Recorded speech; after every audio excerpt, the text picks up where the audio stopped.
Have you brought your own book? I have, yes. That's very good, actually. Yeah, I forgot to bring mine. I'll buy yours if you buy mine. Well, good evening, everybody. I think we might get started. My name's Andrew Mitchell. I'm chairman of the Scientific Exploration Society, and I just wanted to, on behalf of all the panelists and the Frontline Club, to welcome you all here for this evening. Our idea, which we started last year in a conversation between myself and Pen Haddow over there, was that there was something special about bringing people who work at the front line together. And journalists, as you will know well, for those of you who are members and come to the front line regularly, this building is all about correspondents who work at the front line. But in the Scientific Exploration Society, we have for many decades now been involved in expeditions that also go out to the front line. So the idea we had was, why don't we bring together explorers and journalists who work at the front line and debate important issues of the day. And we've had several of these meetings. This is a third one. There was another one on Amazon rainforest, and I can't remember the one that we had before that. It seems too long ago. But this one is all about the Arctic. So we're going to bring together a great panel here to talk about Arctic exploration, past and present.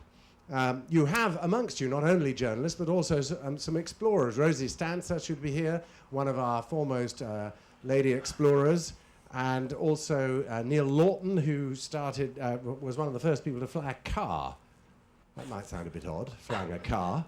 But one of the lovely things about the Scientific Exploration Society is you get all kinds of people together who do extraordinary things in extraordinary places, not just climbing mountains, but canoeing down rivers and flying cars and things like that. So by bringing them together, we can have a good debate.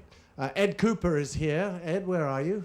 There you are, who's just moments ago back from the Arctic himself on the Haig-Thomas expedition, where he was driving dog sleds across the Arctic and has got many tales to tell. He was one of the first people for our new award scheme that we've started at the Scientific Exploration Society, providing awards for people who want to go on expeditions, who are what we call pioneers with purpose, people who are going out not just to climb a mountain for the sake of it, but actually doing something very, very useful at the same time. And so we have a series of awards which are given out every year. So if you're interested in doing expeditions yourself, you should meet Sally, who's at the back there. Raise your hand, Sally.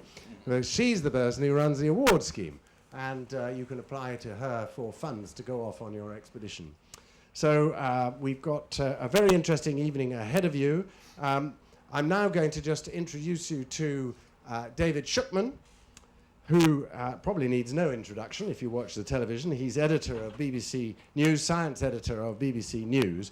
And David has reported back from no less than 100 countries around the world. He's just back from the Arctic, where he was north of 83 degrees with the Norwegians, and recently just returned from Madagascar. So I'm going to turn over the whole evening to David, who's going to be our moderator tonight, and will introduce the panelists. So David, over to you. And I should say, we are filming the event tonight, and later, when you get a chance to ask some questions, you'll need the microphone so we can record it, but that'll become apparent later on. So David, over to you. Great, Andrew, many, many thanks. And thanks to all of you for coming. Can I just, before we start, hands up who's been to the Arctic? Well, quite a lot of people, actually. We were just wondering if we were expert enough for this audience. Hands up who'd like to go, who hasn't been. Yeah, so we basically got a room full of obsessives, haven't we? We're all in safe company, all of us here. I should just begin by saying one of my first trips to the Arctic was a near disaster, where we were in Greenland, and if you're filming the edge of the Greenland ice sheet, it's almost statutory to try to get a shot of ice carving off a glacier into the ocean. So we were set up, my cameraman and I, filming the glacier, waiting for the ice to break into the ocean. And the hours passed, and I'm very impatient. And anyway, at one point, the cameraman said, can we change lenses? I need to change lenses. So he unscrewed the lens from his camera, gave it to me, and said, David, could you go to the helicopter, which we had, and get the other lens? So I walked over to the helicopter, opened the little locker, got out the flight case, opened it up, got the other lens out. As I had one lens in each hand, we heard what reminded me of a kind of artillery barrage in Sarajevo in the Bosnian War, the incredible reverberation of thunder, as an enormous, not just one entire front of the glacier broke off and splashed into the ocean, and we missed it. So it was an incredibly difficult start to a career trying to report on the Arctic. And that evening at the hotel in Greenland, I was sort of just describing my frustration to various people at the bar. And one of them said, he'd heard that a Japanese documentary TV crew had been up in the Arctic and had sorted out the problem of trying to film the into the ocean, which was they put the crew on a boat, another team member in a helicopter dropped an explosive charge down into the nearest crevasse to the ocean. So this was quite an eye-opener for me in the early days of reporting on the Arctic, that it's a very, very difficult and it's possibly corrupt. So that was quite a sort of difficult moment to start.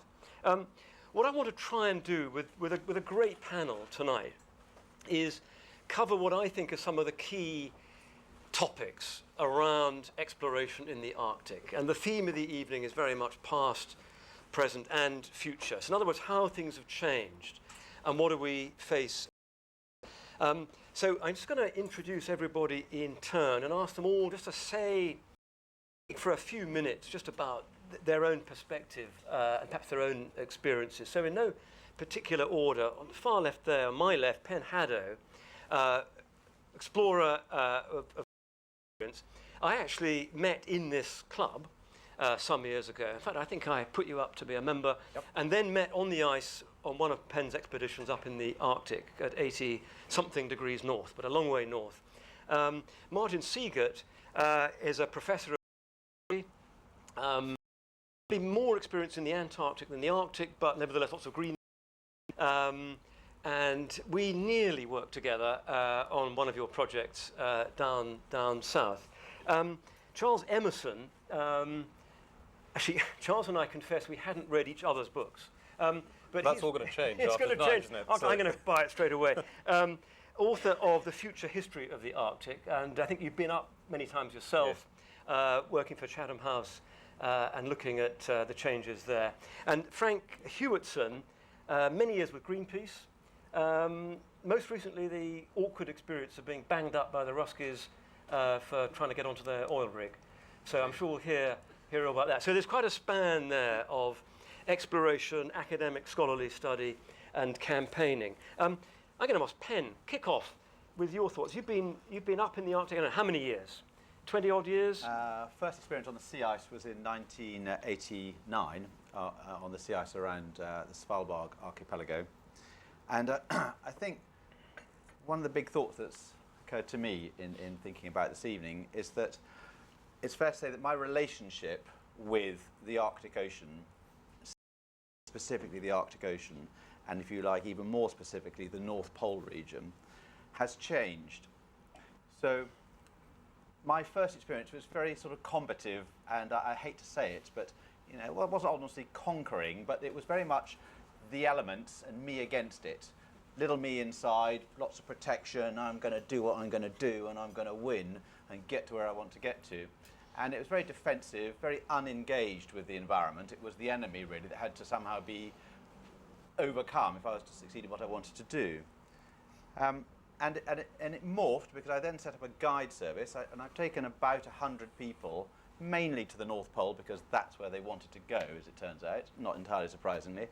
And I have to say that over the 10 or so years that I did that work, I became increasingly frustrated because what I felt was happening was that my relationship with the environment that I was now getting to know and understand and appreciate and even enjoy, I say that when it's very, very cold, you might find that hard to imagine perhaps. My relationship was changing, my views, my perspective was all changing. But clients, they always came in first time, and they were doing it. It's a fair generalisation that they all came in with the same attitude that I first came in, and of course they then progress a little bit in their views, go home, and that was the last time they ever came. And I found it increasingly difficult. You couldn't rationally sit down with someone down and say, look, this is probably how you're going to feel about it, but there's another way of looking at it, and just sort of advance them through the process so they could get so much more out of the experience, in my view. So ran the Sky Service, and then I set up a research program, and it was about £7.5 million worth. So it was reasonably substantial.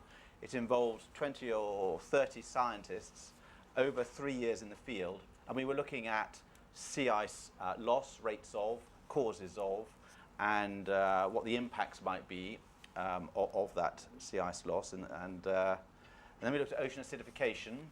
The cold waters of the Arctic Ocean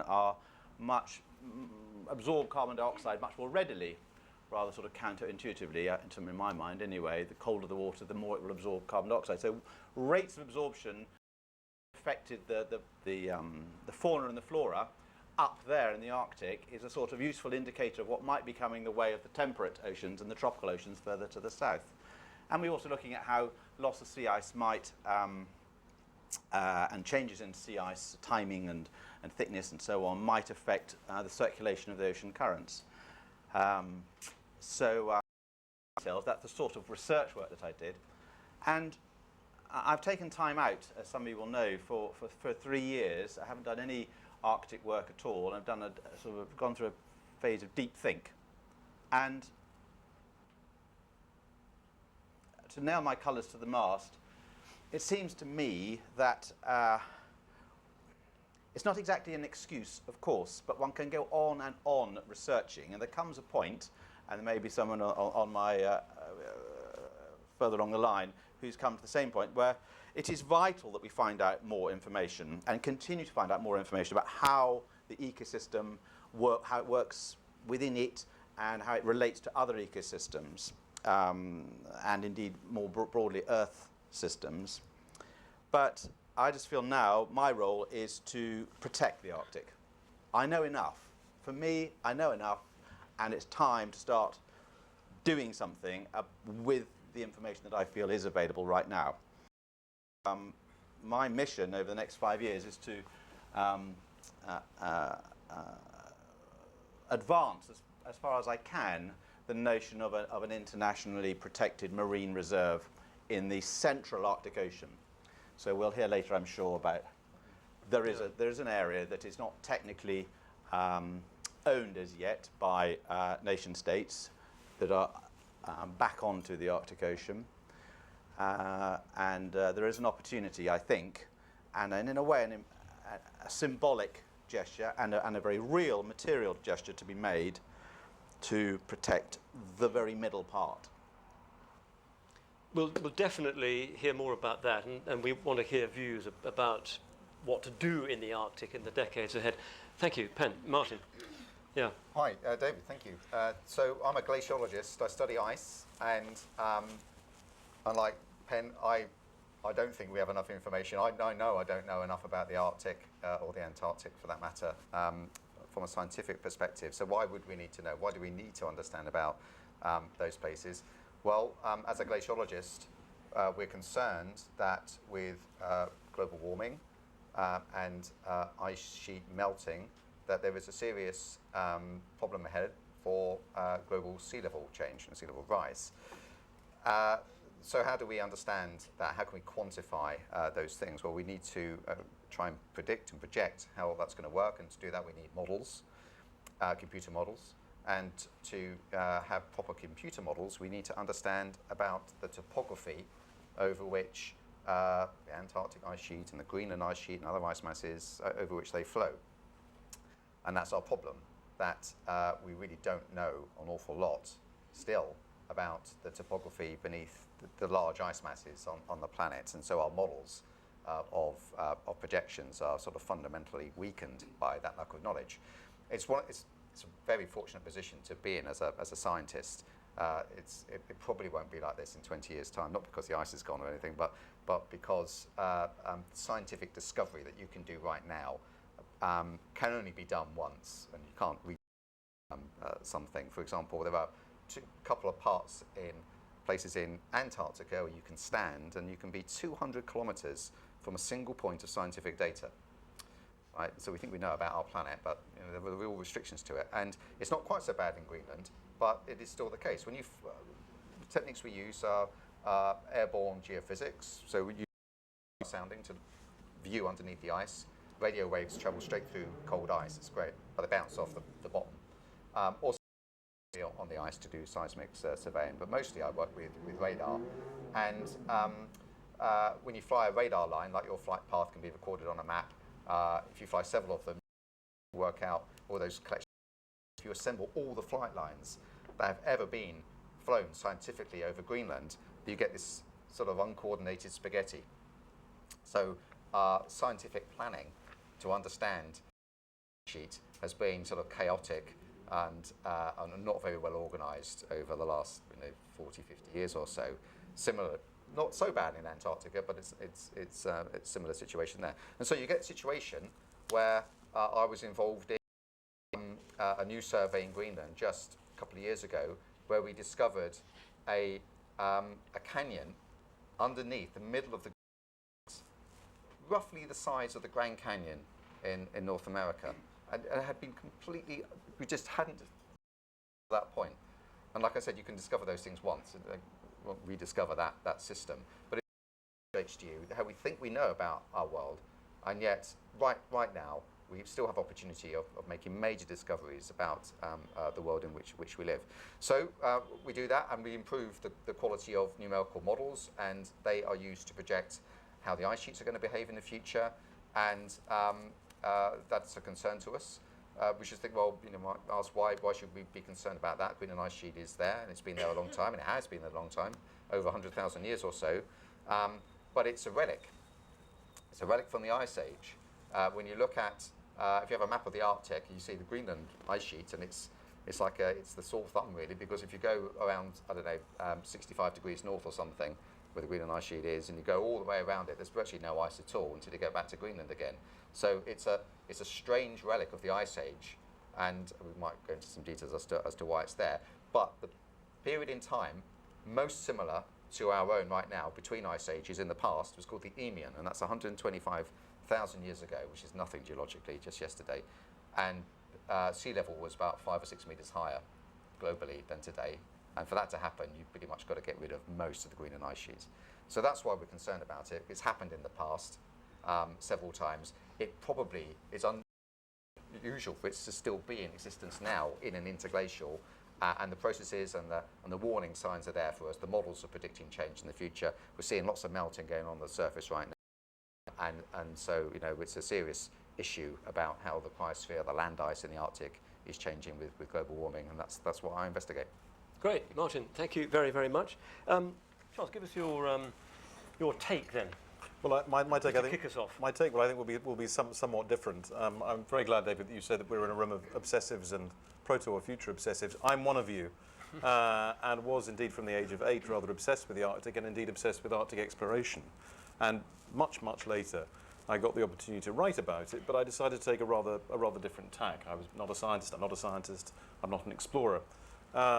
But I found that in speaking to people and interviewing people, politicians, soldiers, fishermen, people in the Arctic, I could build up a very different, I think, view of what the Arctic is. And I ended up writing a book which was somewhat different to that book which I expected to write. And I just want to lay out a couple of ideas or things that I discovered. The first, and I think this is really critical, is when we talk about the Arctic, we treat it as a singularity, as if it's one thing. And actually, even from an environmental perspective, there are many different Arctics. And politically, there are even more different Arctics. The Arctic experience of different parts of the Arctic is totally different histories, different peoples. The Russian Arctic, for example, has a very large number of people, 1 million. The Canadian Arctic has very, very few. The climatic conditions are very, very different. Their political histories are very, very different. And I think that's critical now to how different countries see the Arctic in the future. So that second point really for me is the importance of history, not just the history of exploration, but the history of, well, for example, if you take, again, the Russian Arctic, the current constellation of the Russian Arctic is really a product of Soviet history. All these gulags that then turned into cities, all these mines in the Arctic. This is a product of a very particular political system, but indeed also the product of a mindset, the idea that the Arctic is something to be conquered, that it's part of Russia's natural resource territory, and that still very much drives through Arctic policy in Russia today. The story in Greenland is very, very basically largely indigenous population who have a heritage of Danish colonialism. In Canada, the story is very different again. In America, of course, Alaska's always been this sort of afterthought. After the Americans bought it in 1867 for $7 million, since then it basically was unimportant in American policy up until the 1970s when they discovered a large amount of oil there. So all of this history feeds into current politics and future expectations of where this might go. I think a third point, which is very important, is people. The Arctic isn't just about nature and climate, important as these things are. It's about people, and people in the Arctic have of what they want from the future. And actually one of the most interesting things about what's happening now in terms of the opening up of the Arctic is that people are actually listening to those people in the Arctic in a way that they really didn't do 30 years ago, 50 years ago, let alone 100 years ago. There is a great degree of globalization of the Arctic going on, and that means that you have outsiders, countries that previously were not very interested in Arctic matters, becoming very interested. And you see that in India and others. And so what this finally brings me back to is a need to, if you like, recalibrate our imagination of what the Arctic is. We have an imagination of the Arctic which is actually very much a 19th century idea. The Arctic is this sort of frosty realm. It's impenetrable, or only penetrable by, of course, great scientists and explorers, and to a large extent true. But we're beginning to see a different history of the Arctic emerge. And I think the real question is, if we want to take hold of this moment, and if we're able to allow our imaginations to change and, to some respect, catch up with what is already happening, and be inspired and motivated by that change and take control of it, rather than letting it take control of us. Thanks, great. And I think I'd also add to that, tourism is a huge new factor, isn't it? It is, absolutely. We'll come into that. Frank, okay, talk us about your take. You've had a rather unique take, actually, haven't you? I have. Yeah. I've been working with Greenpeace for 25 years. Recently, I've been working on the Arctic campaign for the last 4 years. And it's interesting, your third point about the peoples of the Arctic. I was reminded quite starkly about the cultural sensitivity, in actual fact, of the Arctic. In 2011, I was action coordinator on one of our vessels. We went up to the Davis Strait, where a company called Cairn Energy, based in Edinburgh, a so-called wildcat company, where they would take a big risk. They would take a large oil rig. They would buy a concession off the Greenlandic government, the semi-autonomous Greenlandic government, and they would hopefully find oil. And if they do find it, they would immediately sell it on to the likes of Esso or Shell or Gazprom. And we decided to take a stand against this company. We sailed north. We tracked them all the way from Turkey. We tried to board the rig all the way through the Mediterranean. Unlike many commercial vessels, they were allowed to turn the AIS off, so you couldn't track it at sea, which is a problematic issue for navigation and safety. They were allowed to do this. We tracked them all the way up the North Atlantic into the Davis Strait, and eventually we took direct action against them. 18 of us were arrested. We weren't that successful. We halted drilling for maybe 4 or 5 days. And eventually the police forces of the Danish military, in actual fact, along with the Greenlandic police, helicoptered in. They arrested all 18 of us, and we were taken off the helicopter, off the oil rig. We were incarcerated, so it's the first time I was in an Arctic prison. It was like lodged compared to but we were taken into incarceration, and the first exercise we had, we were allowed to go into the exercise yard, and we were segregated from the entire prison population. I had no real idea why.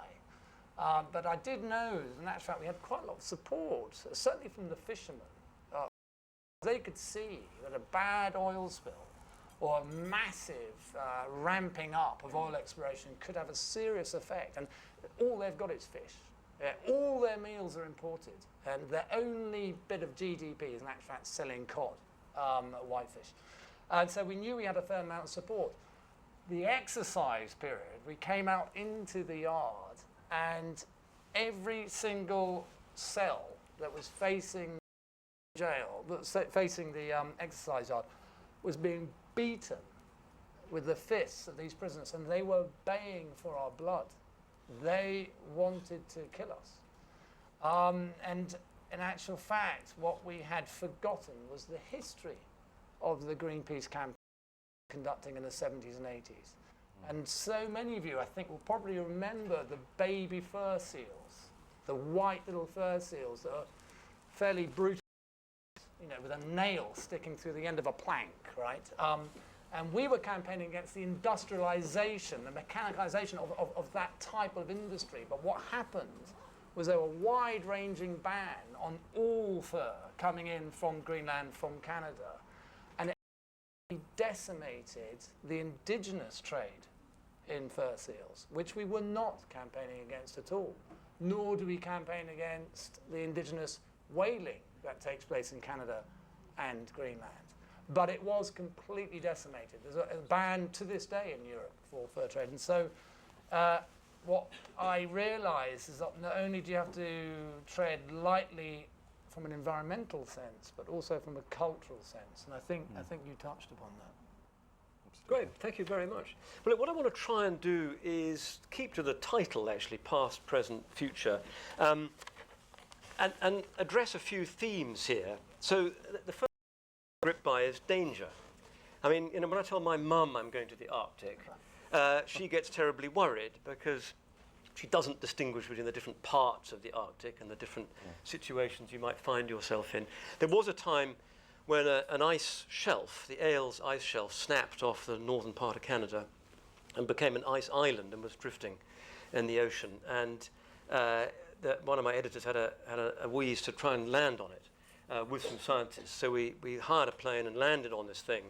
And I wasn't really very sure about the safety of this, but we touched down on skis, very sort of dramatic landing. And a deathly hush fell over the plane once the thing had settled. And a debate then began about, well, who should get out first? I mean, who should actually get out of the plane and onto this unknown surface? So should land, we always worry about these things. Should the cameraman get out first and film me getting out? Or should he film me from inside getting out and I'd be the first onto the snow? Which I wasn't too happy about. I was suggesting that the two scientists should get out first.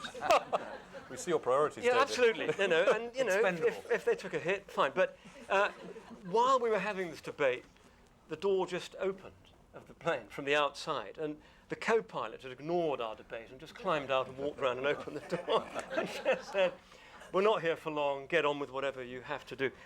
So the concept of danger and how, because the early explorers ventured into territory where you know it was off the map. No one had a clue what was there. Penn, talk us through what I mean, compared to, you know, the real pioneers who'd never ever been up there at all. Were you having a safer time?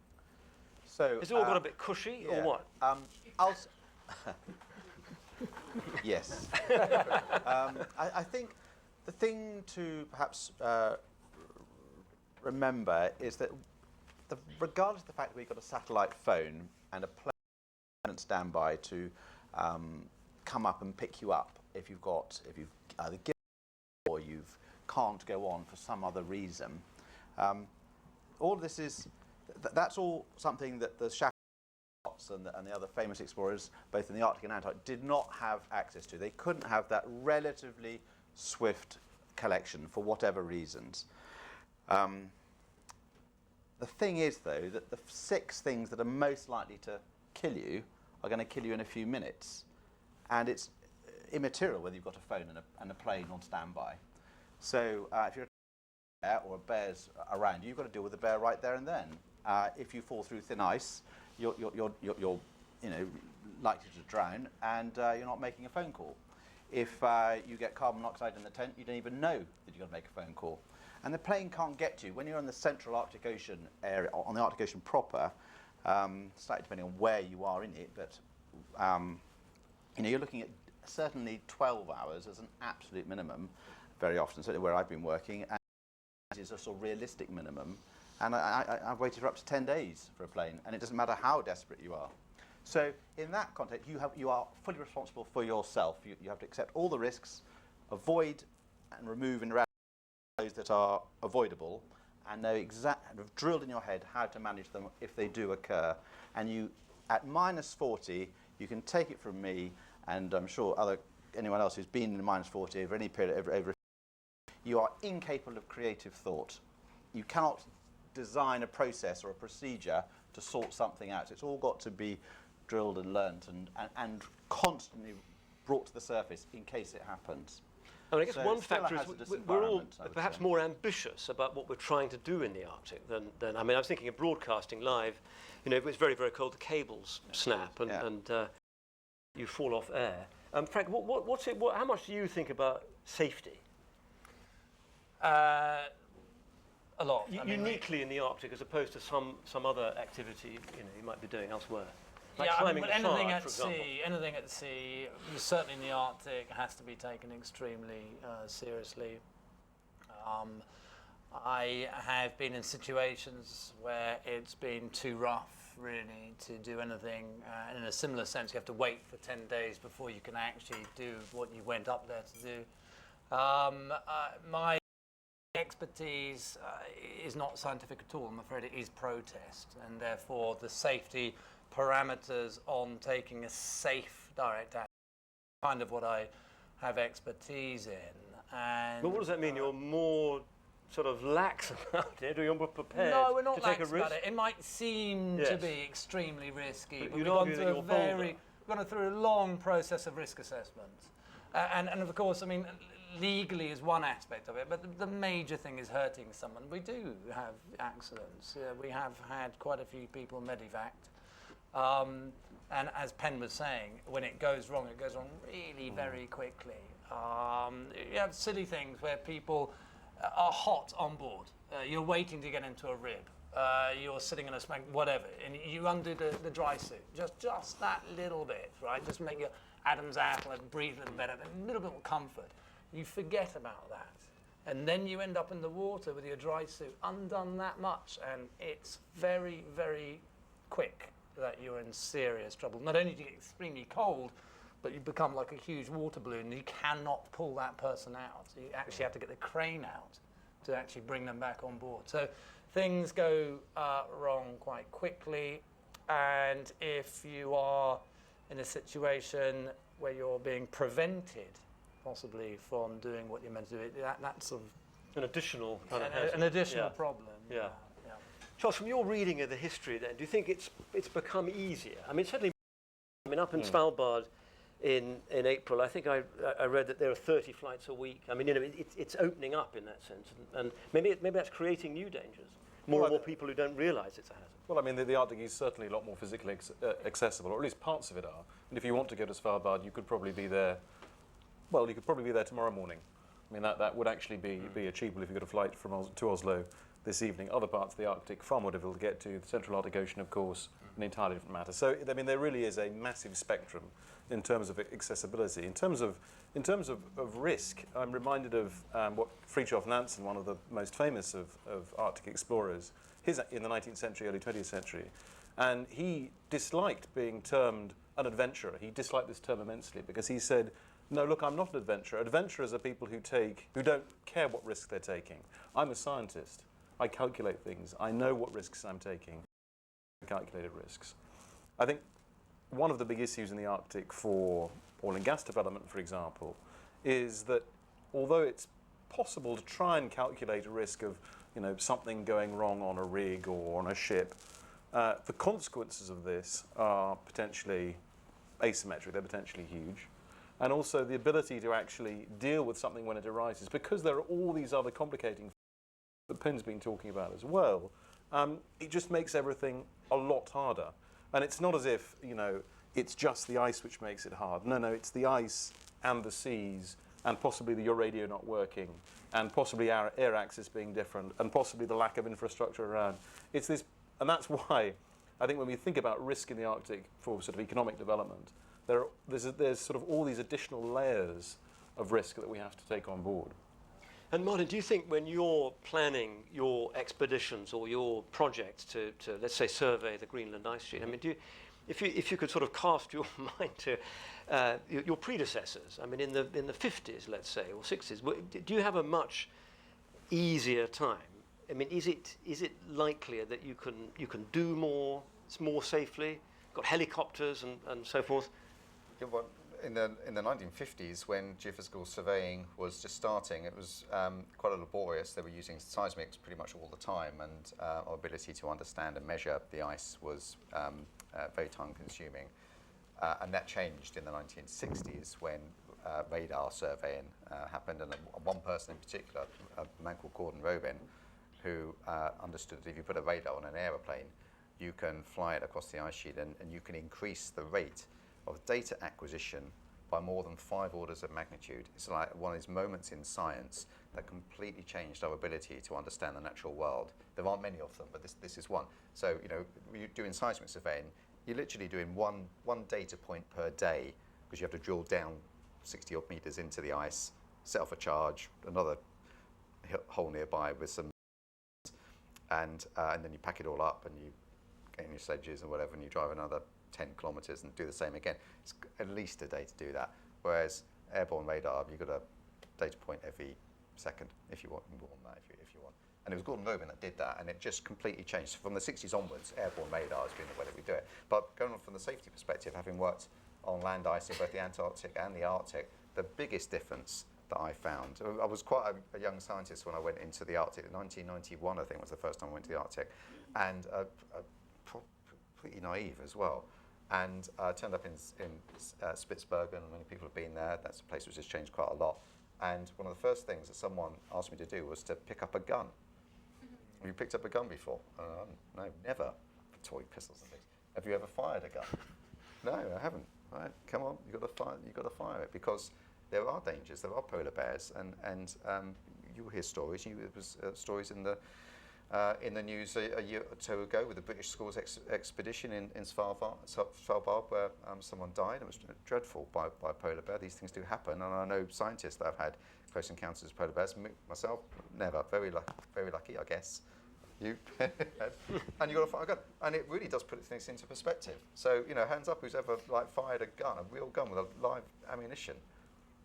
Well, a few of you. Well, more than it. I can imagine. It wouldn't be The Arctic guys, yeah, all gun-toting characters. That's right. Yeah. But and it does put it into perspective immediately that you have to be aware of these things. Can I just add something here to the point that Frank sort of, several people are alluding to? There is a sense, especially if you haven't been there very often or ever before, that it is a challenge. You know, and when you go deep, and I'll first sort of limit my thoughts more to going deep into the Arctic Ocean. And if you're a man, to generalise, that produces certain actions. And I think, to be controversial, I think that women, to generalise, have a different approach to this sense of challenge, which would probably cause less accidents. It's not so much that they are perhaps sort of risk averse, but they approach risk in a different way, and they tend to be more collaborative. This is based on a sample, I might add, of 100. So case study, pilot study order, not perhaps sort of metadata exactly, but just as a general point. And I think the other thing is this sense of, you were talking, Frank, earlier about the Shell guys and the pilot, and do you want to use the phrases that were recorded before they got into serious trouble with the Carlock, the language that was used? We're in for a serious arse kicking. Yeah, you know. With the rig that got... They were knew with that the they rig. were dragging a rig into Yeah. seriously heavy seas, and they were under orders from Shell to do it, and the pilot was saying, we're going to get our arse kicked. And the big Shell corporates are basically saying, we have a mission, there's some delivery schedules, you know, we've got to just keep on track. It's actually worse than that, because they did it at the very end of the tax year, and that's why they moved the rig, because they wouldn't have to pay tax if they moved it that part of that month. Wow. So it was a monetary decision. And that's and so you.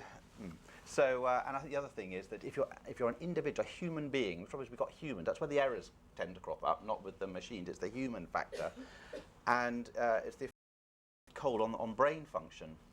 So you've got some people with all sorts of views about what the Arctic is like and how they're going to react to it and what's going to be done, their mission that they're on. And then you've got this effect of, effectively it's hypothermia, that's all it is, but you become, it is just like being drunk, and the more hypothermic you are, the less able you are to be creative, to think clearly, to anticipate the problems. Everyone knows about frostbite. Frostbite, in my view, is a secondary problem. It's not the main problem. You've made a mistake, you've had to take your gloves off and your mitts off to sort the problem out, almost always. That's what ends up having to happen. And that's when you start to get the frostbite. It's the first problem was to have made the mistake in the first place. And you've got, whether it's fishermen or oil riggers or scientists, we all have to be aware that at the end of the day, it's humans trying to do stuff in very difficult circumstances. And often, you have to work with the environment. You can't force it, or eventually things go wrong. In the context of all of these continuing hazards, right, leaving aside the male desire to meet a challenge, I'm very struck by this increase in tourism. This opening up, just the sheer ease with which so many people can now visit different parts of the Arctic with their own preconceived notions about what it should look like and what they should do there. And I was very struck in 2007, we joined a Canadian Coast Guard icebreaker, the Amundsen, that sailed through the Northwest Passage. And during the journey, although the passage had been clear of ice in the summer, by the time we got on board in October, the ice was reforming and quite a lot of ice, thicker ice from the north had come down. Anyway, we were clanging our way. You hear the big lumps of ice banging down the hull. And I talked to the captain, and I said, well, just as a point of interest, what happens if we sink? And she looked at me like I was a complete idiot. She said, well, we are the rescue ship for 500 miles, or 1,000 miles. It's us. So you've got to hope that it's thick enough. And she was very, very worried about cruise ships carrying huge numbers of people coming up into the Arctic. Now, I'm aware that raising this it can sound elitist because, it's only right that explorers and maybe journalists should go up to the Arctic and scientists when that's a kind of rather undemocratic approach. But I don't know if you've got views on actually what happens now. There's almost an easy jet going to Svalbard. It's quite cheap. It's not expensive. What do you think? I think there are clearly risks to travel in the Arctic. Generally, I have the view that actually it's a very good thing for more people to see the Arctic, because I think it does. I'm not sure that it changes their imagination, particularly to see the Arctic, but I think it informs people and it gives them some encouragement, an idea that it's something which is actually worth protecting, thinking about in the future. So my view is generally a good thing. In terms of sort of cruise ships and things like that, it is startling how dangerous some ostensibly tourist expeditions have been. Quite extraordinary. That is actually beginning to change, partly because the companies realise that they'd be wiped out if something went wrong, but also because rules actually negotiated in London for ships are coming into effect, which will actually change this somewhat. But it's still there's still a sort of slightly Wild West element. But overall, Arctic, they love it.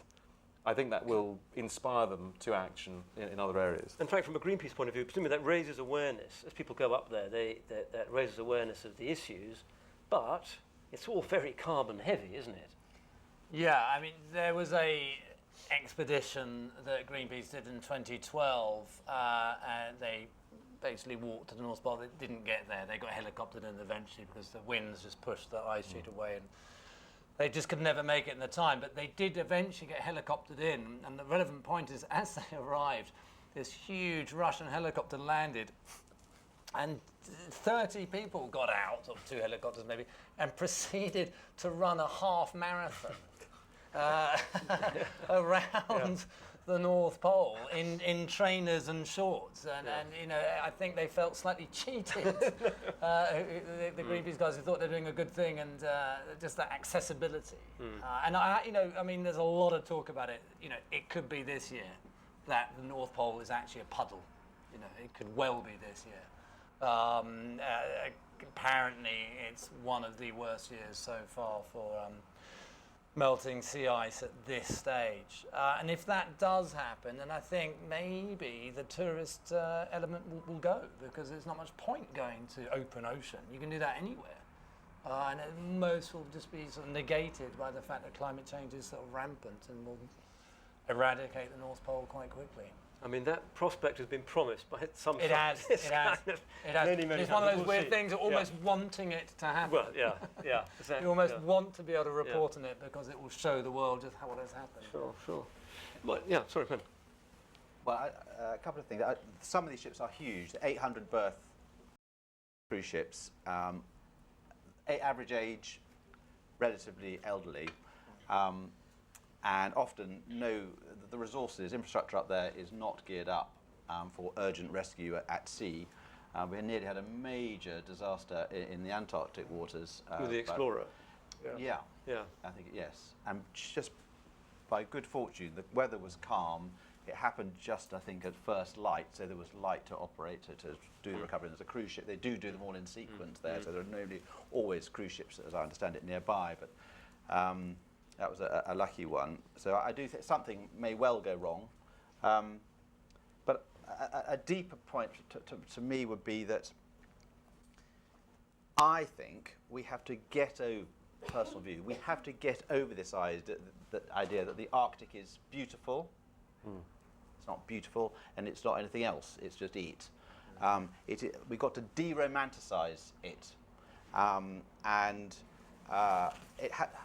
people going up. And I take your point. They do become champions in a limited, given the numbers. It's not a huge thing. It's not creating a major social movement, and I think that one of the biggest problems we have, in a way, is our view of what it is. In my view, is that the Arctic Ocean is an asset. Ultimately, it's providing a critical ecosystem service, if you will, to the Northern Hemisphere. Well, yes. And the problem is, of course, can we sell the idea of ecosystem services as something which people can emotionally connect to? And Do you mean cooling the planet, the air conditioning system? Yeah, is that what you're referring to? Air conditioning is one of them. The biosphere, it's a source of the sea ice cover is a protective heat shield in effect for the northern. It provides an effective refrigeration service. I mean, that's how I would put it. Fine. Okay. Peer review. Just checking. But to make it easy, and it's also a source of life on Earth. I mean, it is fantastically, what's the word? Not just biodiverse, but the sheer richness. Recently, and do correct me if I'm wrong, but I've been tramping around on that sea ice on the Arctic Ocean, I think more than anyone else on Earth alive today. So that's my sort of perspective on it. I've really travelled around in all weathers, in most seasons, and I just see it as snow and ice. Why wouldn't you? And I read a few days ago that for every cubic centimetre, every sugar lump size of sea ice that I've been tramping around on, thinking it was neutral and inert, there's 10,000 microbes in it. And there are 9,000, give or take, depending on the time of year, on average, I think 9,000 cubic kilometres. That's an awful lot of sugar lumps. And it's a hell of a lot of microbes, and that's just in the ice, never mind what in the waters. The waters aren't dead and inert. They're absolutely teeming, rather like the southern waters around Antarctica. And it's the cod, if you like, that then come up and feed off the little one thing eats another, and then the cod, a lot of our fish stock, go up there to put on the energy, nibble on the energy, convert the energy, build themselves up, and come back and get caught. And that's at a totally crash level. No, well, actually, that's rather clear, I thought. I want to throw this open to questions very, very shortly, but just before we do, I want everyone just to cast ahead. I mean, we've touched on oil drilling, touched on retreat of the sea ice opening up. We've perhaps just touched on geopolitical interests and maybe rivalries and potential, if things go really badly, conflict.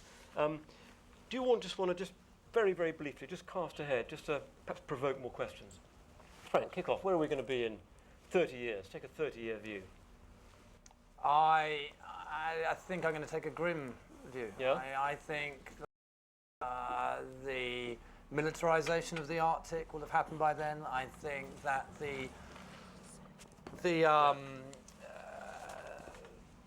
drive for further fossil fuel exploration will probably not be stopped. I think certainly from the Russian side, there's no way we're going to be able to stop that. Possibly the Canadians, the Americans, the Norwegians will maybe rein back. I cannot see that there won't be some type of military conflict. That's my fear. Okay, that's extreme gloom, right? Yeah, it is pretty gloom. All right, Martin. Well, I think the projections and predictions about global change are clear, and that we will see continued ice sheet retreat and glacier melting and sea level change over 30 years. We might see sea levels go up 10, 15 centimetres, and the rate of change will be increasing as well. And the problem is that at this moment, we have a record which, well, we have tide gauge measurements going back to the mid-19th century. That's very good, but satellite record going back 25, 30 years maximum. And of course, in 60 years' time, we'll have a much more complete, Better picture. much better picture, but I don't think that will be good news. It will simply be confirming what we truly know to be the case right now. And so I hope that we see the warning signs of dealing with the issues right now. And it speaks to a lot of other issues outside the Arctic. Of course it does. But we can use the Arctic as a barometer of the changes that we're able to either mitigate or not. It's going to be a very important place for us in the future to understand whether the things that we're doing on our planet are continuing to have an adverse effect or not. Pen, I know you've sort of floated the notion, pushed the notion, some sort of sanctuary in the Central Arctic Ocean. Well, I mean, is that a runner? Would you hope to see that in 30 years? 30 years?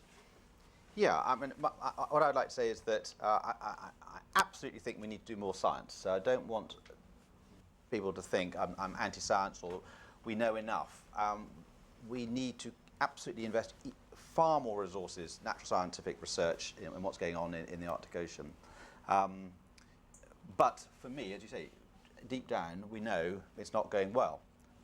For me, I know enough to feel like I want to move on and do what ultimately I feel needs to be done, which is to create some sort of no-go zone, very much like Antarctica, where there's no extractive activity going on, preferably no military activity, no disruptive or destructive activities. And it's essentially a zone for science and possibly a degree of tourism and maybe some carefully managed shipping. And that's it. And Greenpeace have nailed it. They've laid out this. If you imagine the Arctic Ocean as broadly circular with all these countries backing on, everyone in the world, if you've got a coastline, gets 12 miles for free. You can do what you like with the seabed and the water column.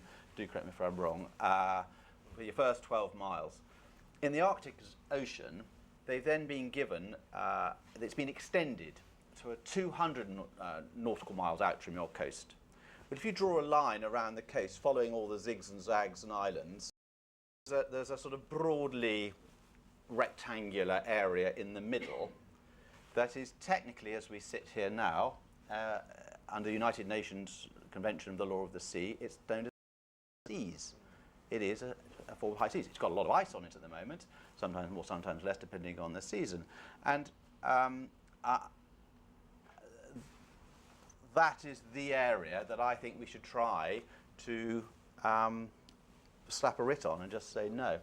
Charles, is that a runner? Look, I mean, It's tough. I mean, crikey, it's going to be difficult, but it's worth a shot. Otherwise, we're all just, where does it stop? Well, I think that's possible. There are different rules that govern the sea and the seabed, and those are very, very significant in the Arctic for oil and gas exploration and all kinds of other things. I think it's possible that area could come under some kind of protected status, but it's a relatively small area. And ultimately, my expectation over the next 30 years is that, frankly, humans are going to be driven by what they've always been driven by, which is greed, passion, ambition, economic incentives. If there is money to be made, then people will try and make that money. Now, I think what might change in the Arctic, and I think this is very, very significant, is that if for example, oil and gas exploration were to be delayed long enough, then things might have changed so much in the world that actually the Arctic will become entirely moot, because maybe the world will have got off oil, maybe it will have got off gas, maybe the Arctic simply won't be relevant anymore. Just think about what's happened over the last few years with the collapse of the oil price, much less interest in exploration in the Arctic. I think the other point I come to on the question of military conflict is I don't think that's likely at all. But I think it's far more possible is that as countries become more interested in the Arctic, they invest more, they have assets in the Arctic. There's a risk of, if you like, conflicts from outside the Arctic, actually affecting Arctic politics. So it's more there'll be sort of some slippage, and that will affect Arctic politics. That's also quite gloomy. Well, but I'm sure that's fair enough. Okay, time for questions. But I'm just going to say at this stage, and there's a roving microphone there at the back. This all-male panel is going to favour female questions first. All right, so if there's any female hand in the air, you're getting instant golden priority. If not, I'll take a question from anyone else who's ready. You stuck your hand in the air. So my attempt to get a female questioner has failed, but I'll keep. And do you want to just say who you are? James Thacker, yeah. I'm on the Council International. Actually, Garrett is my neighbor, so we discussed the Arctic sunrise, whatever. Could we go even further into the darkness here? Because I think military conflict is inevitable. I've been on panels face-to-face with the energy supremos, and they're smarter than we are, actually, at getting what they want. I wonder how the projections looked 30, 40 years ago, because, I mean, if you're dealing with the rainforest of Sahara, these are very extreme, inclement environments. Nothing as terrible for native peoples as the Arctic, but the danger decreases in there, and as the danger decreases, the danger of polar bears and whatever, the human danger increases. What is the jurisdictional question for the Russians? I mean, the Russians are certainly, because their economy, the most likely to be conflicting. I mean, I've heard stories that you can't actually build rigs in that region. It's actually too dangerous to put rigs in that area. As the warming thing takes, we predict 30, 40 years now, how bad will it be? And in that environment, what form will the military be able to function? And will it be able to defend the rigs? Will the rigs be able to be put in place? Well, there's a lot of questions there. Well, look, Frank, to pick some of that apart, is it feasible in an icy environment? And particularly, I've heard that it's not so much whether it's solid ice, as whether it's broken ice. If you've got much of the year of large fragments of sea ice banging around, that's a particular challenge for rigs. I suppose that's one key part of it. Is it even feasible to do this? Well, I defer to greater experience on sea ice. The Russians have perfected it to a degree because they built an island, and that's how you get around it. There's no oil rig that's going to overwinter. No way. And that's one of the major problems about oil exploration, because if you do have a leak, if you do have a massive spill, you will not be able to do anything to that during the winter months. And that's, in actual fact, one of the main campaign issues we have. In actual fact, if you go onto the Shell website, and I do bang along about Shell quite a bit, I apologise, but if you go onto their website, they removed it. But one of their issues to track down oil that's trapped in the ice and underneath the ice is by using a trained dash hunt. And it actually had a name. I think it was called Rosie or something. You know, they had that on their website, and it is quite amazing. I mean, their PR is lagging slightly behind their scientific side of their company. I would say that the Russians will carry on putting more and more money. They've claimed the North Pole with that ridiculous flag. I think, sadly, the Canadians are thinking about putting one down there as well. Yeah, we tried to lower something. My big idea was to put a good sort of fake grab and pick the flag up and remove it. Strange enough, it's very difficult if it's really there. Yeah, it's a bit of an Apollo 11. Yeah. But I think your gloom. Well, I have to say I sort of share it. I think the Russians are going to be the ones who actually advance more into the into the Arctic and possibly do overwinter. How does the jurisdictional aspect work in terms of regulation? Well, the 200-mile EEZ, every country pretty much has a 200-mile EEZ. Yes. And also you get the continental shelf, don't you? I mean, critically, there's a there's interesting geology going on, isn't it? Seabed studies of the Lomonosov Ridge. Yeah.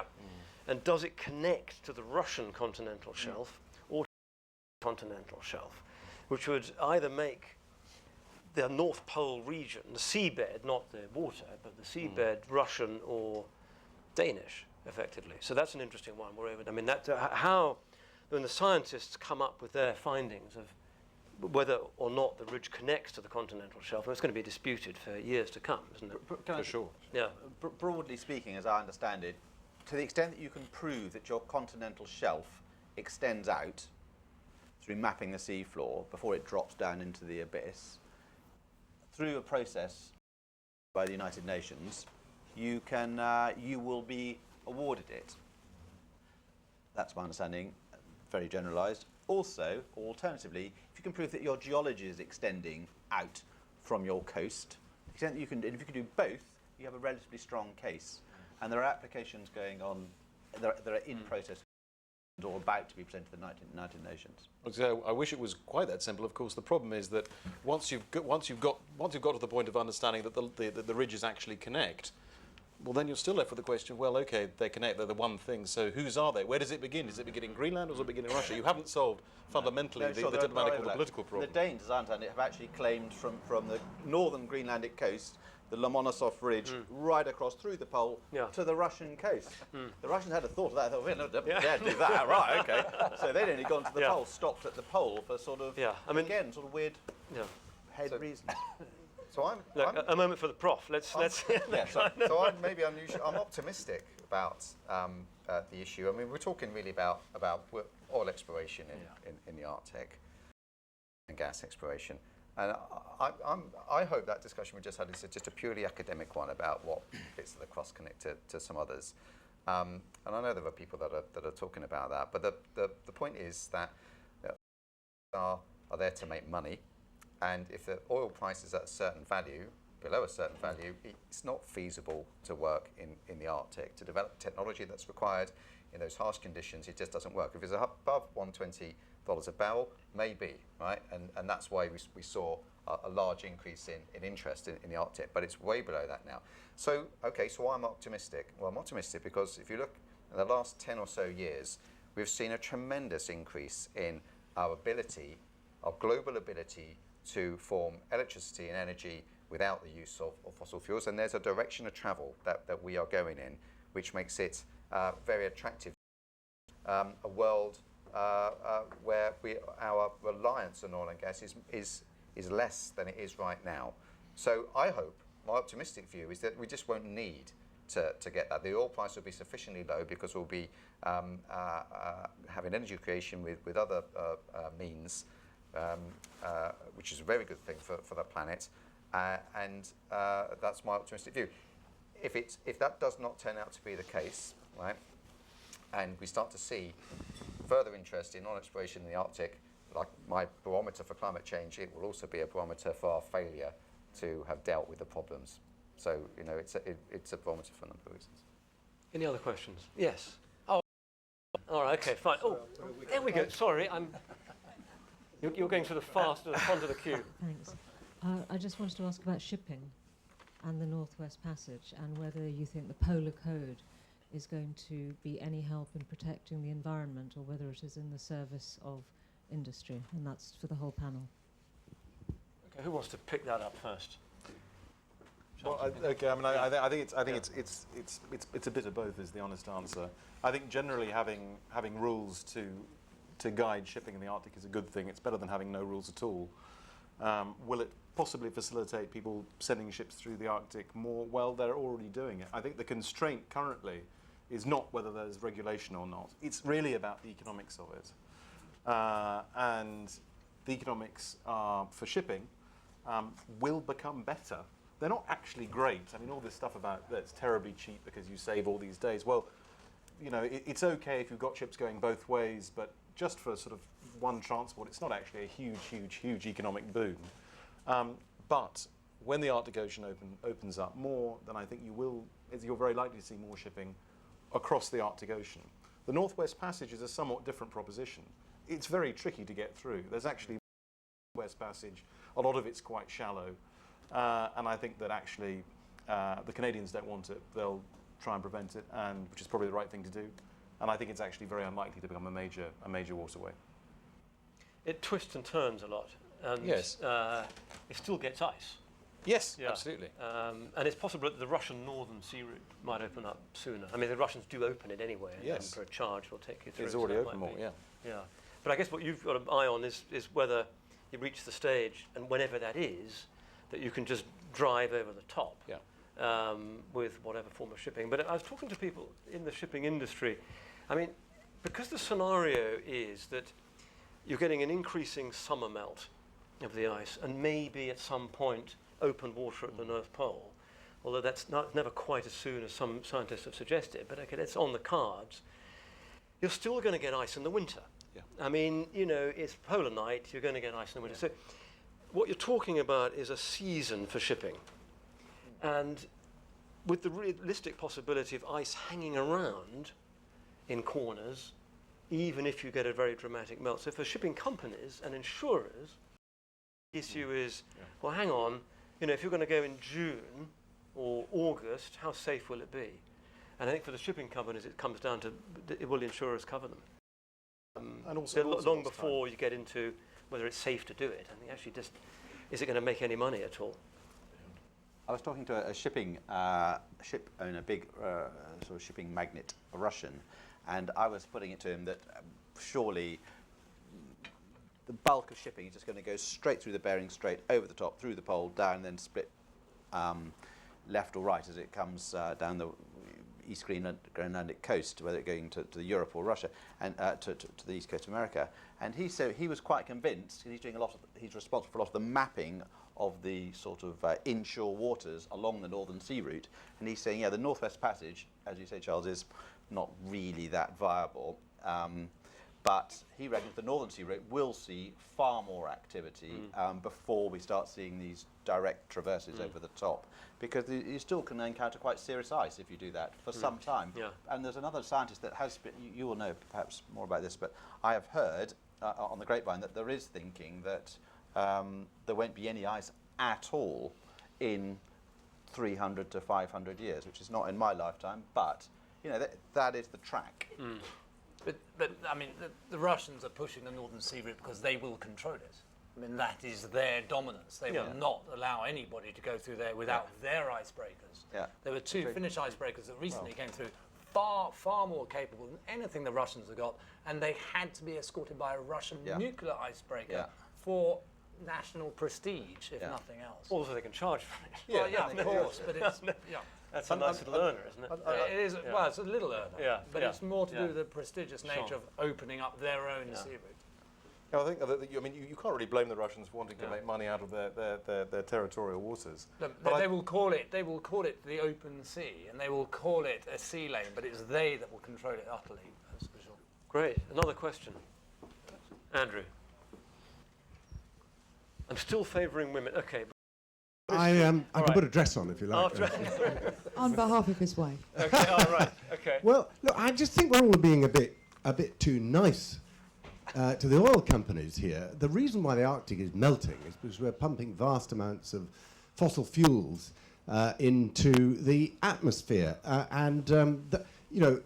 What is going to be interesting is whether we can turn oil companies into Kodak, which couldn't see the change coming. Anybody know Kodak anymore? And what's happening? Of course, we need energy, but there's been an enormous change. A momentum is building about getting out of fossil fuel investments, and the G7 just this week have said we must be totally decarbonised. By the end of the century, which is an extraordinary. It's a long way to go. Yeah. Now, let's just Greenpeace. Why aren't you hanging off the buildings of the banks that are funding this process in the Arctic? Well, they're quite busy as it is. You're being far too soft. We don't have a big enough budget. If we had the advertising budget that Shell has per year, we'd be able to do that. We do have a very big disinvestment program happening at the moment. We do work with Platform, with Avaz, with 350.org. A lot of that energy now is being pushed in trying to scare people away from investing in oil companies. And I mean, the interesting thing actually about the price of oil, well, you know, Shell are looking to their shareholders. They want their shareholders to know there is a future. Otherwise, why on earth are you going to invest in them? Yeah, so it's all a little bit skewed. It's the price of oil is significantly reduced. The amount of oil rigs have gone this year, but Shell have gone, and they're looking at the future, and they think there's a future in Arctic oil. And not us, but many people are taking action against Shell. Well, do you want to? yeah, sure. Yeah, in actual fact, I forget why you climbed the Shard. Why did you do that? Arctic. Oh, was it? Okay. Yeah, purely. Yeah. Okay. I mean, there's no one in there. It was a tall building, Okay, and it was fine. nearish to Okay, Shell. yeah, The amount of plans I've had for that Shell building, I could reel off for you. You know, it'd take about 8 hours. You're But always chasing the corporates, but you haven't really Yeah. got the finance, and that's the It's- opposition that keeps we do. It's just not that high profile as some of the campaign strategies we're running. But we do have a big disinvestment program. Martin. So the divestment campaign that many people would have heard about, it's been publicised a lot, especially the Guardian, and those things are good to see.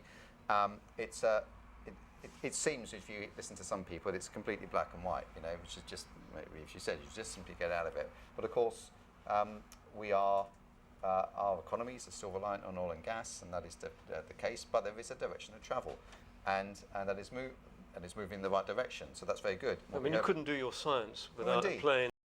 Yeah, Part, right. yeah. You know, and that's Yeah.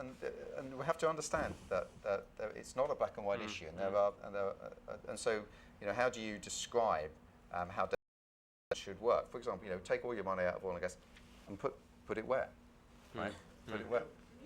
What is the capacity in the renewable sector to? Is there capacity? Well, it's not. We can't say that. You have to. I mean, from an investment perspective, that's not good enough. You need to understand where that money will go. Now there is. So the investment is a process. It's not just we just do it now. It's worthy of proper debate to understand. The G7 announcement is an excellent one. That we will be out of oil and gas by the end of the century. That is, for Shell and other oil companies, you know, a stark warning that there is a time limit to those organisations. And so the next question, which is a very important question, is what do you expect those organisations to do? Right? They need our help. Right? They need to understand how this orderly transition is possible. Right? And is the way to do that to divest? So I don't know the answer to that. It's a complex issue, and we need to discuss it and all its nuances in a carefully considered way. But I think the direction of travel is obvious. We are on the path to solutions. The issue is whether it's fast enough to make the difference that we want it to. You had a question. Should we take a group because we're running out of time? Oh, Take a okay. few All right. questions at once. As long as it's a female group, it's fine.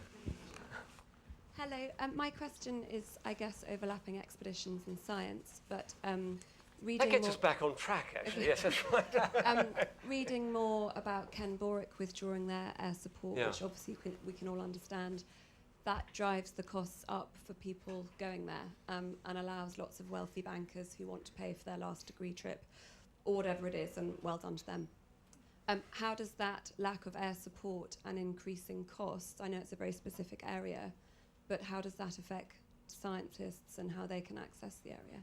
Well, that airline ran the plane that carried me to meet Penn on the ice. So I don't know what we would have done. They are without actually going that. to carry on supporting science, but not expeditions of a private nature.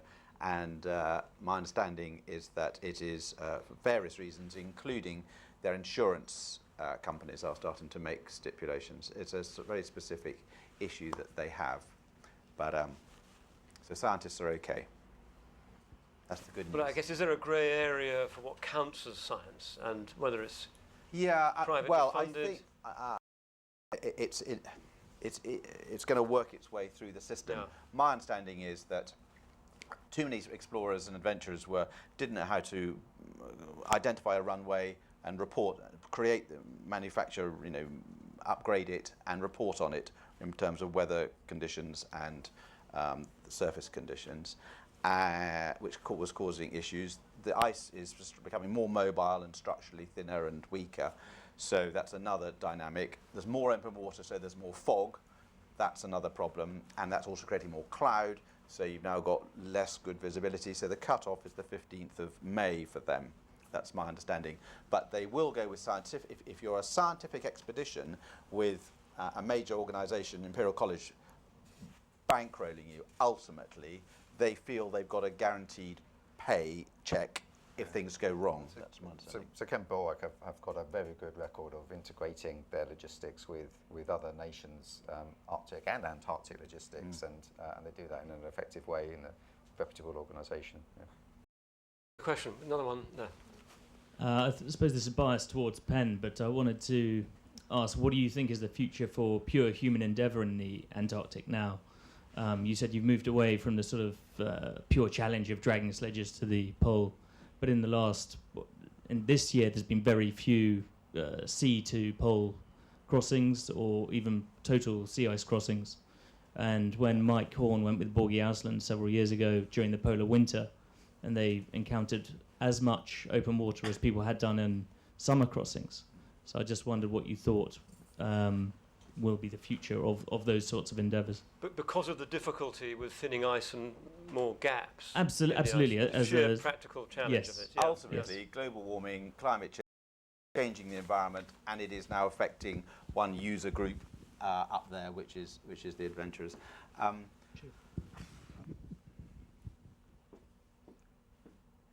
Because we are divided and ruled, but not a close-knit community, and often quite competitive and very international, I think unless there is a collaboration and an organisation like Antarctic Logistics and Expeditions that operates in the Antarctic moves up to the Arctic, certainly in the Western Arctic, essentially off the Greenlandic and Canadian coasts, which are a little bit closer to the pole. I don't think there are going to be very many expeditions. I think occasionally people will get together, fund something, possibly involving a helicopter or a twin otter that's on private charter. But I actually think the end is in sight for sea ice type expeditions, is my summary. Great, sadly. But the Russians, of course, they've got the Mi-8 helicopters. They can carry on servicing. The Mi-8s can go a long way, but they can't really come beyond 88 on the Canadian side from the Russian coast for various operational reasons. Great. One of the key factors that seems to be feeding onto global warming is overpopulation and the human factor in all of this, as well as the exploration aspect. If you go back to Homo erectus to 1800, we have 1 billion human population. Now we're getting 1 billion every 7 to 8 years. This has huge impacts in terms of CO2 and greenhouse gases and industrialization. And we've got no projections because they haven't, it's such a fast escalation. This has tremendous impact on the Arctic and the Antarctic. How do scientists, for example, work on projections on really unknown quantities? And these are really key factors that we're not even addressing enough. I don't know if we've got a demographer on the panel, actually, anyone who's expert in that, to kind of properly answer that question. Can I make just a general point, because I think it's relevant and important. There really is a disconnect when we talk about the Arctic. We talk about things that happen in the Arctic and the relevance of them to the Arctic and to the world, and then we talk about a lot of very, very big subjects which affect the Arctic very dramatically, but which the Arctic itself plays a role in. For example, if we're thinking about climate change or demography, these are forces far outside the Arctic, affected by things that really people in the Arctic have absolutely no control over. And I think that this is, if you like, one of the fundamental political problems for how we deal with the Arctic in the future. That we treat it as if it's sort of a common problem for mankind, the common heritage of mankind, and yet are we willing to take those steps in the broader policy arena? And I mean, demography is not my degree of expertise, and we seem to have handled it quite well so far. But in terms of climate change, you know, this is a global problem which will only be dealt with by a very, very massive, long-term systemic change. Ultimately, it's not going to be solved by anyone getting on top of a shard or getting on top of an oil rig or anything like that. Ultimately, it's going to be changed by the whole system shifting. And that's the truth, and it's terrifying, but there's also a big opportunity there. Thanks. Any other? Yes, at the back. Did you have your hand in there? Talking about the human aspects as well, but in particular the indigenous people of the Arctic, to what extent do you think that the local people who call the Arctic home can expect to control their own destiny? And at some point, they need to realise that they're part of a larger world and they can't necessarily have everything their way. It's a tough one. It's a really, really good question, actually, and it's sometimes quite disheartening to arrive in Arctic communities and you think you know what they're going to say and think, and you get it completely wrong. I mean, I'm thinking of Barrow in Alaska, you know, where there's obviously great concern about oil drilling affecting the migration of the bowhead whale, but an awful lot of people in that town work in the oil industry and love it and want more of it. And that's an interesting issue to confront. And I think raising the question of actually who's in charge and who has a say is a really, really good one. Charles, give us your... I think that is a fascinating and really, really critical issue. That the point about what people in the Arctic actually want is very often they don't want what we think they want. And I think actually if we spent time asking them, we would come up with often with very... People in the Arctic are not sort of these nature, as sometimes we've imagined them in the past. They have different opinions about all kinds of things, oil and gas exploration as one of them.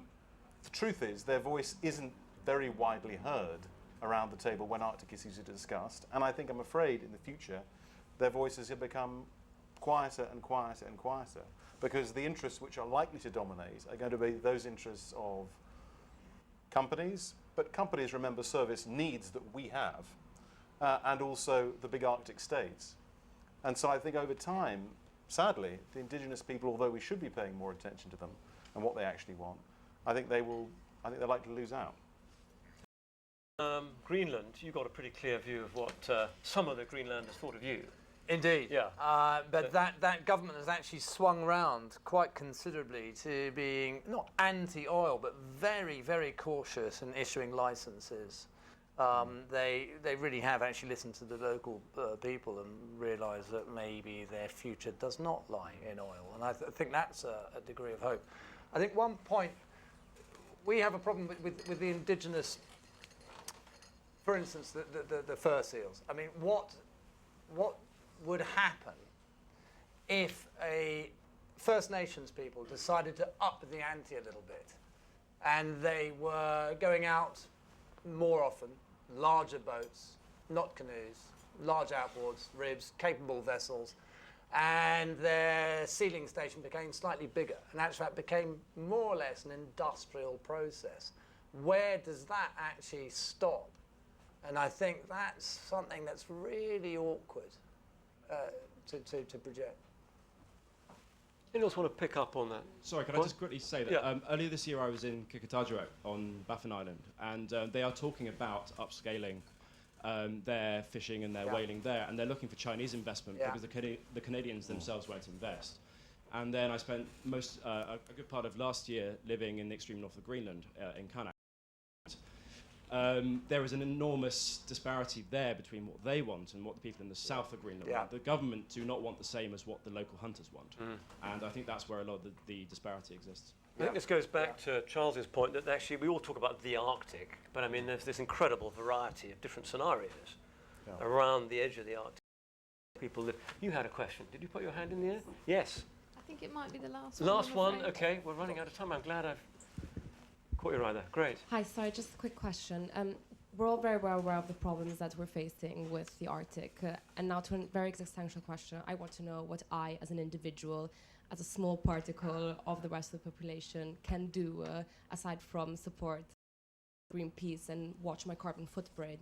I want to know what I can do to make things a bit better. Who should I support? What should I avoid? Just, you know... I'm not going to answer that. But can I ask you what's motivated you to think that way? What is it? Because I also have a pretty grim view of the future of the Arctic. With you guys on the fact that yes, we have been experiencing a dramatic fall in crude oil prices, which is a very good. It's very good for the Arctic, I believe, because it does shift away the interest away from oil exploration and towards renewables or whatever else that we're thinking of. So I just want to know what else is there that we, Okay. as normal people that aren't scientists, or I mean, you're normal people too, but as non-scientists and non-explorers, You can all judge that. Yeah. Well, that's a nice question. What What can we can do? an individual yeah, do? what can I do? Okay. Okay. Well, Pen, kick off with that one. Come on. This might be our last hurrah here. If we're going to wrap at 8:30. All right. Okay. Come We'll back come to back me. to you. Yeah, Martin. yeah, come back to me. Well, I don't think that you would have asked that question 10 years ago, right? I think things have changed so much in decades that it's good, and it's people like you and many others have understood that individually we all play a part in the solutions. And so the question is, you know, what is your carbon footprint? You know, what things can you do to improve your individual life, and collectively, if we all did that, things would improve. And the answer is just to continue to do those things and to do more of it. Should she visit the Arctic? Well, I wouldn't want to tell anyone about what they should or shouldn't do. I've been to both the Antarctic and the Arctic, and I'm hugely privileged to have done it. And it's changed my life, right? I'm a scientist, and I wouldn't be able to do those things. And it's, so I owe a huge debt. But I like to think also that my carbon footprint is pretty large, because being a scientist, you have to go to those places, and that's it. But I try to, like you, think about my own individual carbon footprint. I don't own a car, for example. I try to use public transport. And those are things that individuals can do. And if we all did that, right, it would make a difference. And so my observation is that you and many people like you are becoming aware of the individual role they play that 10 years ago I just didn't think existed. And as I say, it's a direction that is unstoppable. And I'm really optimistic about things for that reason. Great. We'll come to you last, Frank, because I think you're going to sort of ask her to join or whatever. Charles, what would you Okay. All right, we needn't get you to speak. Well, look, I mean, I agree entirely with you. I remember once giving a talk about the Arctic and somebody coming up at the end of the talk and saying, you know, what can I do personally? Very, very motivated individually. But I think there's no point being sort of hair-shirted about climate change, I don't think. People don't like it if you tell them that they ought to change their lifestyles, or they can't do this, or they can do that. I think bringing morality into it just doesn't work. People don't buy it. They don't like it. I think what you have to be able to do is to sell people a more attractive idea of what the future is, rather than the doom and gloomy scenario. There'll be a little bit doom and gloomy up here. And I think the more attractive vision of the future is one where the world is safer, more prosperous, cleaner, and where more efficient. There you go. And where, you know, as we were saying earlier, somebody whose child was born not far from here would be able to actually go and visit the Arctic in, well, that may be hard to achieve, but maybe in 20 years' time, and at least parts of the Arctic will be relatively similar to how they are now. But changes in the system. It's in the whole thing. It's not specifically the Arctic itself. It's really everything. Frank, do you want a word, or should we just bypass you on this one? Look at your pension. I'd say that. Yeah. Have a look at your pension and just think about where you're putting your money and maybe make decisions on that front. It's not too hard to do it. It'll take you maybe a day or two to shift things around. I'm assuming you have a pension. For instance, you could do that. Good, thank you. Pen, have you got a...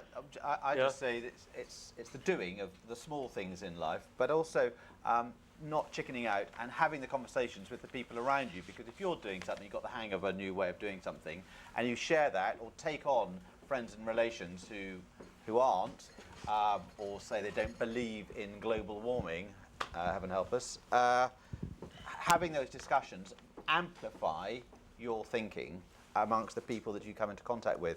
And also, another issue is that the political... Britain has a leadership opportunity. It has got influence on the world stage, and if we as a community in Britain can really start to tighten the focus on where we need to go and start doing it, and we give a much firmer impression to the people, the government of the day, that if they make some bolder decisions, we're not going to run away from them. I think they must be more inclined to make a scale of change, help bring it about through regulation, incentive, and so on. Pen, thank you. I think we're sort of running out of time. I'm just going to bring this to a halt with a little mention of something. Since the title of the session was Exploration in the Arctic, Past, Present and Future, I think we've done a lot on the future, bit on the present, not a lot on the past, but it's an indication of how attitudes have changed, particularly to wildlife up in the Arctic. Fridtjof Nansen, Charles mentioned, the great Norwegian explorer, went up to 86 degrees north. I was reading his memoirs during my trip up to a Norwegian ship, 83 degrees north. Guess what Nansen's favourite food was during his 2 or 3 years up in the Arctic? It was fried breast of baby polar bear. All right, okay. This is the great Arctic legend of opening up that region, and that's what his favourite food was. So I think that's a little indicator of actually how attitudes have changed, since everyone's still scared of polar bears, but actually more scared of having to shoot one in the wrong circumstances. I'd like to just thank all of the panellists. I'd like to thank all of you for your questions. Please join me in thanking what I think has been a great panel.